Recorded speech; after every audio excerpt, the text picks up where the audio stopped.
EAGLES, Eagles. Welcome in, everybody, to a Wednesday morning edition of Birds 365 here. Just officially 8 days out now from the Eagles home opener. 53-man roster. Initial 53-man roster was released yesterday after cut down day in the NFL world. Johnny Mac, how you doing this Wednesday morning, brother? Doing well. Almost there. We'll get the practice squad today. Eagles will be on the practice field. The vast majority of the practice squad, they'll be on the field at 2:30. That's why it's a little bit later today, because they got to get that together. When do they release that? Is there like a set time? Is it like 12? No, in the Eagles, they'll do it right as practice starts. Okay. But you can start putting it together at 12. That's when waivers clear it. They move it up a little bit the day after. It's typically 4 in the afternoon, 12 after the initial 53. So people can claim people on waivers. You're going to see usually it's 40 to 50 guys, and that's it. Despite all the, we're going to lose 18 people on waivers, it's usually 40 to 50 league wide. Depending, Tennessee's number 1. They've been very active. They'll continue to be very active, I assume.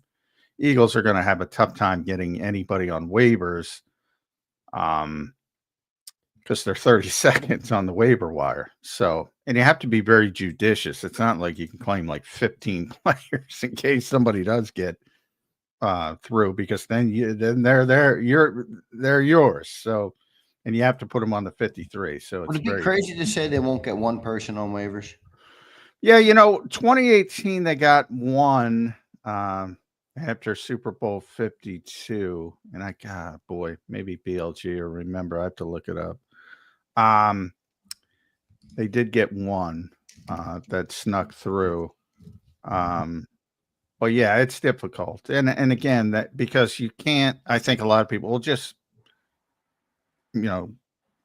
throw everything at the wall and maybe somebody will get through. You can't really do that. So it is difficult when you're that low, but you'd much rather be 32 than 1 on the waiver wire, because you're not getting difference makers on the waiver wire. But, trades are still, there's already a trade this morning. Detroit sent Tim Patrick to Jacksonville. So that's sort of the one, from the team looking to deal players, they sort of proved themselves that, hey, we'll keep them on the initial 53. And so give us something. And they got a 6th-round pick. So typically something like that. So that still is open. That equation is still open a little bit.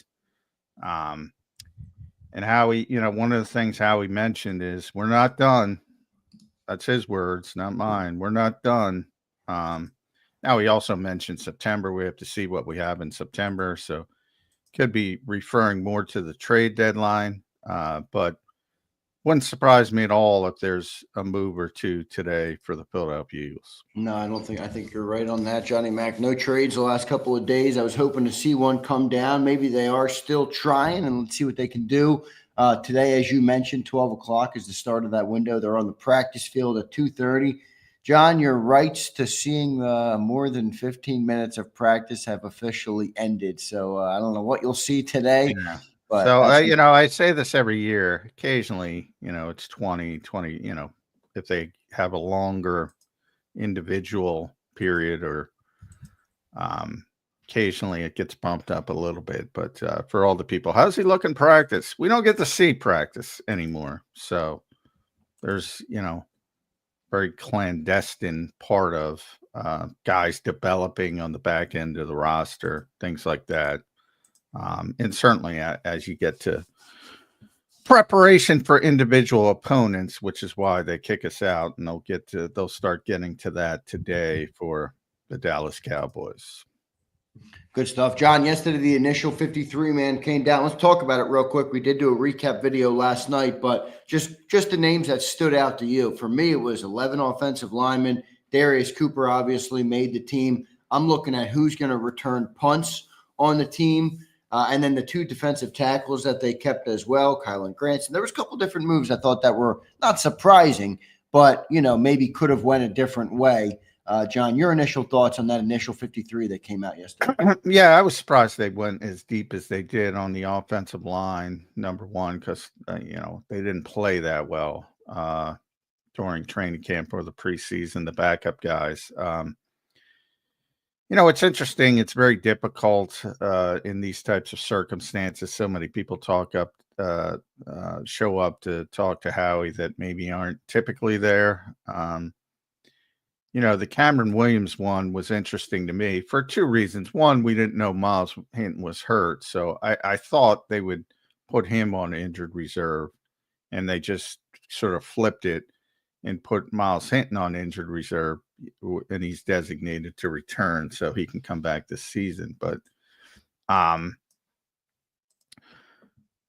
wonder, Lane Johnson a couple times has broached the subject of potential retirement over the past couple weeks, and I thought Howie gave a really good answer as to the bridge between developmental and helping right now. And there's a couple spots on the back end of the roster to help, for you to essentially redshirt guys. And Cam Williams is that. I wonder if Lane wasn't broaching retirement, I'd wonder if he'd be here. I think that would have been, not that Howie's going to say, no, we would have cut him, but you get my point. You get a feel for it. The same thing with, I asked the question about Tanner McKee's injury being the impetus for Sam Howell, because I certainly think part of it, in other words, if Tanner McKee doesn't hurt his thumb, is Sam Howell here is basically right. And I got the feel that he is, because that's how bad Cal McCord and Dorian Thompson-Robinson were. Yeah. Because if they thought they were worthy of that developmental tag, I think he'd be here if Tanner McKee was healthy. And by the way, Tanner's not going to be out for a long period of time, and that's part of my reasoning of, look, if you believe in Kyle McCord specifically, because it wasn't going to be DTR, well, you can wait a week or two. Jalen Hurts is going to make it through. I'm very confident of that. You're not going to need Sam Howell week 2, but again, if you want to play it cautious, obviously McCord wouldn't be ready and Sam Howell's got some experience. I get that part of it. I just thought it was very short-sighted, which is unlike the Eagles. However, it looks like they just don't think he can play that well. So now it makes a little bit more sense. Things like that are interesting. But yeah, you mentioned, Kylan Granson was the best third tight end. If they can get an upgrade, they might get an upgrade. If they're able to get a player, you look at players like Brett Toth and Trevor Keegan, you went too deep there. And then defensively, Azeez Ojulari and Kaylee Ringo. If there's a Tim Patrick-like trade on defense out there, to me, those would be potential people to be on the outs. But we'll see how things shake out. The back end of the roster, I think the developmental guys, specifically Cam Williams, Darius Cooper, I think they're safe more than the veteran guys at the back end of the roster, where you're looking for that incremental upgrade like you think you've gotten with Jacorian Bennett and John Mechie and Sam Howell and players like that, and Fred Johnson as well. John, good stuff. I'm going to read you off. All right. I got 18 player names. All right. And I want you to tell me what they have in common. There's a point I want to make here. So the 7 rookies plus Darius Cooper, the 7 rookie draft picks plus Darius Cooper, A.J. Dillon, Kylan Granson, Adoree Jackson, Azeez Ojulari, Matt Pryor, Josh Uche, Obo Okoronkwo, Jacorian Bennett, John Mechie, and Sam Howell, John. Oh, my first guess would be they're all new this year to the Philadelphia Eagles. There you go there. That's 18 players, John, who had 0 to do with the team last year in any capacity. That's 34% of the current team. Now, I don't know if that's the average in the NFL, but I did find that number pretty interesting, that 18 of the 53 right now, because all those guys are on the 53, are new this year. Now, again, average NFL turnover, probably somewhere in that range, but a lot of new guys coming in for the defending Super Bowl champs, John. Yeah, Howie slipped, by the way. you just said it. Not you can slip. Howie shouldn't slip because Nick does not use the term defending Super Bowl champions. Yeah, I'll be using it. Howie used it, and again. Oh man, he broke Nick's. Yeah, not that anybody's gonna find Howie, but he it was interesting that he said it. They are not the defending Super Bowl champions because that is the average turnover. It's 30 to 35% in the NFL. It's going to happen every year. What did you call him? Reigning? Are you going to give me shit about this all year? No, because you don't. It's not you, but Howie. I'm going to give shit for Howie for it, but for the exact reason you just said. Right. How many was it? I hadn't done players, 34%. 18 freaking players. How are they defending? What are they defending? Well, they're new to the organization, and the organization was champions. But I get what you're saying from a sense of the team and things like that. And the Eagles have been, to their credit, until Howie broke it, they've been very on point with that. From the earliest days of, Landon Dickerson will freaking yell at you if you say defending. All right, so yes or no, Nick said something to Howie after he broke. No, I'm not saying it live. I'm saying, do you speculate? Well, he might, maybe in a joking fashion, but not seriously. I mean, everybody's going to slip and call them defending. I'll do it at one point, probably. But that's the nature of the NFL. Yeah, that's not rare. That turnover you just mentioned. That is just part of it. And they even got like somebody like Brett Johnson back.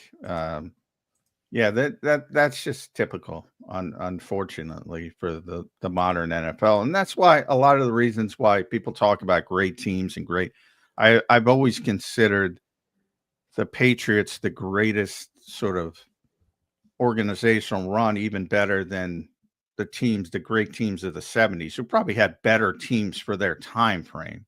The Steelers would be number one with the Terry Bradshaw Steelers. Why? Because you could get a team together, and they have so many damn Hall of Famers from that team. You could get a team together and keep them together. They had nowhere to go unless they wanted to retire. There's no free agency, no nothing. So to do what the Patriots did with all the turnover constantly, to me, is more impressive. And that's the reason why, because you don't have the same group together. You have a core group, obviously, but again, there was no free agency for younger fans. It was just very stasis. And you had that run of 8 to 10 years where you just had a bunch of super players, and you really can't do that. You see that already with the Eagles. The Eagles wanted all these players back. Milton Williams, you can't do it. You can't do it in the modern game. No, I get it. I get it. So I'd be calling about Trayvon Walker if I'm Howie Roseman this morning. Yeah, I don't know if that's gonna. Well, I don't know if that was ever in the cards, but I'll take the hit for that because you're never going to shut up about that. No, I'm not. I'm not. I mean, the name was in mind. I think all right. I think he's making calls about other edge rushers. I'll say that. Yeah, well, let's see if anybody comes in. But I don't know if the splash is coming at this point. Maybe towards the trade deadline, if the Jags are terrible again, maybe that pops up again. And he did mention we got to see what we have in September. And I don't think they're going to like what they have at edge rusher. Me neither. So. Me neither. We'll see what they end up doing there. Johnny Mac, probably the story of camp, man, is Darius Cooper. He does end up making the roster. Pretty good stuff. No invite to the Senior Bowl. No invite to the Combines. Obviously undrafted all throughout the process, not contacted really much at all. And then not only did he make the roster, but he made the Philadelphia Eagles. It's a little different making the Eagles than it is making maybe, I don't know, the Panthers or the Patriots or one of those other teams. And I thought that was the best story. I was super excited to see Darius Cooper make the roster, Johnny Mac. Yeah, it's always a big deal when an undrafted guy, because everything is so stacked against them from the standpoint of opportunity alone. There's a big Robert Griffin the third thing now about Shedeur Sanders not getting a fair opportunity. Yeah, he's not. Right. Guess what? It's When part of the RG NFL, right? when RG3 was drafted, Kirk Cousins didn't get a fair opportunity. Kirk's still playing. They were drafted by the same team in the same year, for people who don't remember. Kirk didn't get a fair opportunity early in that process. RG3 was great before he got injured. He wouldn't have won it, but you get my point. I mean, that's the NFL. So the first hurdle you got to clear is opportunity.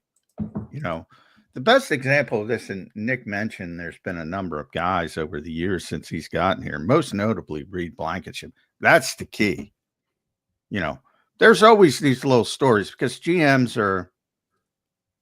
some of them have big egos, and a lot of guys like to keep undrafted free agents to do what you just said. Well, look, we found this guy. Nobody else looked at this guy, but we found this guy, and this guy's going to make our roster. Can you turn that into being a real contributor, which Reed Blankenship is now, one of the better safeties in football, to be honest, and you talk about lack of opportunity. He got $5,000 when he came in, $5,000. And, now he's the leader of the Super Bowl champion secondary, and a guy nobody talks about for a good reason. We're all talking about, well, who's going to play next to Reed Blankenship? Well, who's going to play cornerback too? You don't talk about Reed Blankenship, except when he's getting his extension. Which I've been waiting for all summer. Well, again, two-way street. Maybe he wants to bet on himself. I'm thinking that might be the case. That's the key. That's the key. Turning that. So it's always a good story when it's an undrafted guy. Now, can he take that next step and actually be a contributor? Which, that'll be next year. That won't be this year. I mean, the Eagles have great receivers.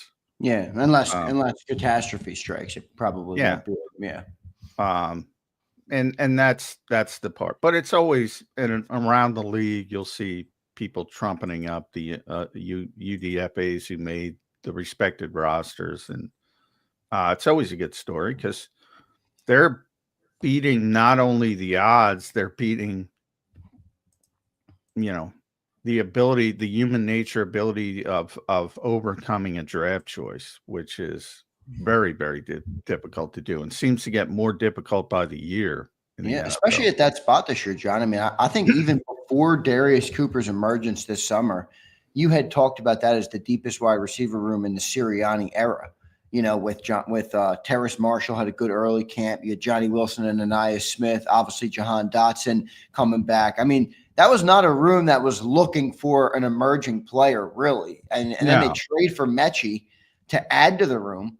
And Darius Cooper still makes the team. Now, obviously, Johnny Wilson got hurt, and that opened up a spot there. But still, I think it's a great story for Darius Cooper. Good stuff on that. John, the one surprise offensive lineman to me, it's not Cameron Williams, even though I thought he could have been out.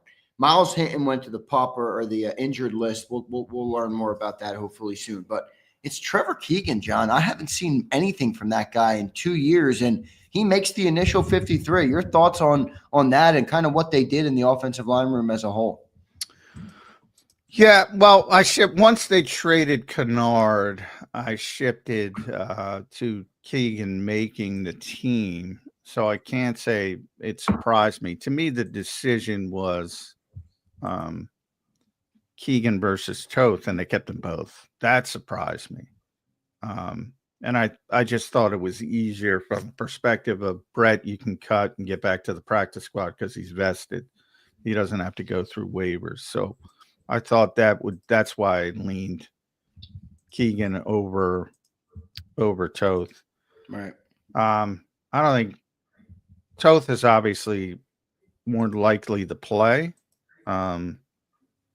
And yeah, I mean, there's a lot of guys that we think as reporters aren't doing that well, and Jeff Stoutland thinks they are, and Keegan's in that category. Yeah. Now, it's a very difficult cross train to go from guard to center, and he's been doing a lot of center work and having a lot of snapping problems.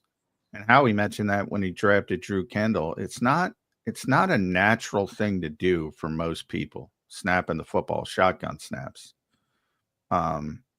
pistol snaps, things like that. And a lot of guys struggle. Brett struggled with it. Brett Toth still struggles with it. And Trevor struggles with it. But clearly, Jeff Stoutland sees something in him.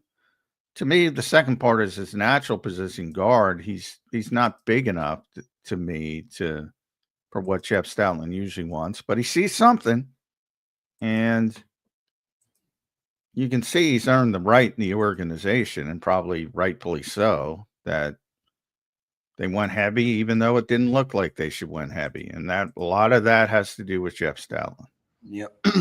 John, the other name off the offensive line that I think waived, and we'll see if they can get him on the practice squad. I'm wondering if a team picks him up. APR, Antoine Powell-Ryland, this year's 7th-round draft pick, obviously had the crazy numbers at Virginia Tech. Didn't have the greatest camp here, but did emerge late in that final preseason game. You called them. You called the two plays or the couple plays that he made in that game. Forget how you characterized it, but basically really impressive pass rushes. He gets waived, Johnny Mack. You think he gets through waivers? I don't know. That's one of the ones I'm keeping an eye on. That's a guy who I think could be claimed for two reasons. One, it's a position always of need around the NFL. It's of need here, which is why I'm a little bit surprised the Eagles didn't try to finagle away to keep him. And he showed up in the preseason game. And I always say, like, he's been bad in practice. He hasn't done anything. But teams don't get to see practice unless you're Cleveland. You got to see it twice. But of the 18 practices, other teams don't get to see them. They do get to see those preseason games. And he, to me, more than because he's going against Samuel Jackson, who's, got a movie to do this week. And is the first cut of the New York Jets. I didn't even get a laugh. That's a solid joke, but I didn't get a laugh from Zander. No, I didn't hear you. Samuel Jackson was the Jets guy who was terrorizing, but John, that's my fault. I was brain was on a couple other things as Gil enters the studio. I'm doing but I'm it's not the context of that, because it is what it is. It's like Eli Ricks picking off a 4th-string quarterback. It's the traits in what he did. And I've been seeing that at any point from the other guys on the back end of the roster. Just that natural ability to get home. Right. So to me, that was worth keeping from a developmental aspect, at least exploring more. But to be fair to the Eagles, he did nothing in practice. And they basically opted to do it with the offensive lineman instead of him. Yeah, and part of that has to do with, Lane, and as we talked about, and him broaching the retirement talk. And I do think that's interesting, the way Lane has talked about retirement recently. Oh, it's been more than once. Yeah, I'm wondering if you never know how it shifts, when you get to that age. Yeah, and part of it, by the way, is I think he's looking around and everybody's gone. Kelsey's gone, Fletch is gone. The core 4 is now Brandon's gone. And he's like, damn, I'm gonna hang out with all these 10-year-old. I think that's part of it, more than his family. His family, he talked about how much he's missed over the years, so he seems to be thinking about that. And I also think his legacy is now set. It's funny how that changes people's thought. Like everybody, if you go back 2 years, very few people would mention Lane Johnson with Hall of Fame. Now everybody's rubber stamped it. He's a Hall of Famer. So I think that factors into it as well. Yeah, I think there's a real good chance that this might be it for Lane Johnson. And this is another indication of that, by the way and Howie gave a good explanation. Look, if you can get a guy and you don't have to use a top draft pick and you can develop him, he's not ready right now, but he's got a lot of talent. That part of it makes sense. Yep, good stuff there. We're going to get to Mike Gill here. John, here you go, John. Dr. Russ says, I'm laughing, John. There you go, John. You did get a laugh from one of our listeners. Dr. Russ, thanks for bailing me out. All right, we got Mike Gill in the green room. Let's go to our main man right now. Mike Gill joining the show at Mike Gill Show. You can follow him and listen to him at 97.3 ESPN, down the shore, 97.5 on the weekends. Mike Gill, welcome in on a Wednesday edition, The World Traveling Mike Gill. How you doing this morning, brother? Yeah. Yeah, man. I'm back from a scouting mission in Lisbon, Portugal, and Prague. Did you see any good players over there, Mike? I don't think they had the slightest idea what we're talking about, right? Yeah. Probably not. But I did hear the Samuel Jackson joke, and I gave a chuckle. All right, there we go. Thanks. Two for two. Xander, not paying attention. I want to say, by the way, I don't know if I told you guys, I was in the Wawa down in Summers Point the other night, and the guy says, did I tell you this? I listen to you all the time, and I'm thinking on the radio, and no, it was here on. Nice. There we go. I love it. I think, John, didn't we have somebody reach out that say they were in Lisbon or yeah. I had somebody email me